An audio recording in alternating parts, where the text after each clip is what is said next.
It is currently 9 p.m. on the 14th of February 2023. Today I decided to open a new innovative YouTube channel. I intend to publish weekly videos containing lessons one can learn from the current Torah portion. All the images I am using in this YouTube series are created solely by artificial intelligence. The AI software I'm using is called Midjourney. Using this platform, I am able to create stunning works of art at little to no cost. However, I just want to put out a bit of a disclaimer. Using AI means some illustrations will be comically inaccurate or just totally off. Here are some of the fail attempts that I had while learning how to use the AI software. The lessons I will try to convey will primarily be based on the teachings of the holy Lubavitcher Rebbe, as well as other Hasidic masters. Now, to jump straight in, what is Chasidus? Chasidus is known by those who follow its teachings as the inner dimension of the Torah. Let me provide a practical example of how this inner dimension of the Torah sheds light on our preconceived understanding of a particular teaching. Let us take the first prayer a Jew says as he awakes. Moide ani lefonecha, melech chai v'kayom, shehechazarta bi nishmasi, b'chemla rabba emunasecha. This roughly translates as, I give thanks before you, King, living and eternal, for you have returned within me my soul with compassion. Abundant is your faithfulness. Now, there are 4 traditional ways to interpret and understand concepts in the Jewish faith. These ways are known as the Pardes in Hebrew, or in English, the orchard. This is an acronym of Pshat, Remez, Drush, and Soid. So, what does that mean in English? Pshat means the simple meaning. Remez means a deeper meaning that is hinted at. Drush means the homiletic expounded meaning. And Soid is the mystical understanding of the concept. Now, let us go back to our verse of the first prayer of the day and use the Pardes to understand the concept from all 4 directions. After this, we will take a look at the concept through the inner dimension of the Torah, also known as Chasidus. Number 1, Pshat, the simple meaning. The simple understanding of this prayer is, yep, you guessed it, to thank God for having restored one's soul. Number 2, Remez, the deeper meaning that is hinted at.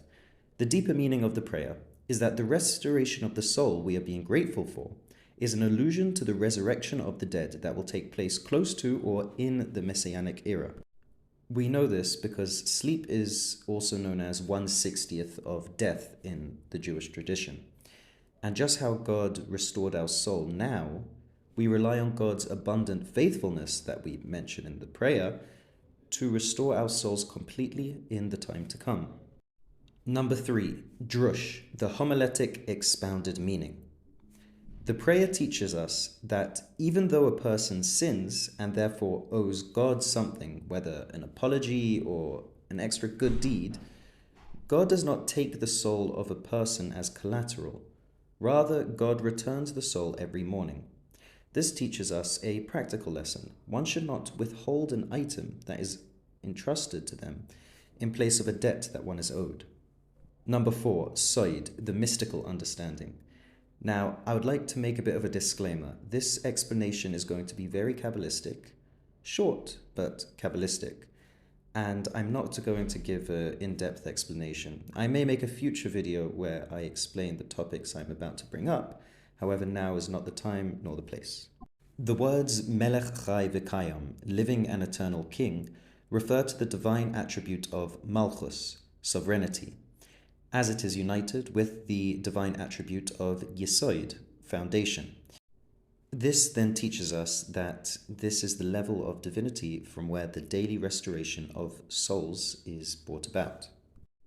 Now that we have explained the prayer using all 4 levels of the Pardes, I will attempt to give over the Hasidic understanding of the prayer. This understanding, based on the inner dimension of the Torah, will enhance and tie together all previously mentioned understandings. Without further ado, number 5, Chasidus. In the morning, a Jew washes their hands in order to cleanse themselves of the impurity contracted through sleep. No prayer may be recited before this ritual washing. No prayer besides that of the Moida'ani prayer. This teaches us that all the impurities of the world cannot contaminate the Moida'ani prayer recited by a Jew. Therefore, a Jew may be lacking and imperfect, yet their prayer of Moida'ani is perfect in the eyes of God, irrespective of who they are. Based on this short explanation, perhaps you can now understand the term inner dimension of the Torah, as this explanation teaches us about this inner aspect of prayer, the inner aspect of God, and the inner aspect of a Jew. This is just one small example of a perspective based on Chasidus, as taught by the Lubavitcher Rebbe. If you want to learn more about what Chasidus is, there is a great book available that I will link below called On the Essence of Chasidus from the Hasidic Heritage series. As I mentioned, all the images I am using in this YouTube series are created solely by artificial intelligence.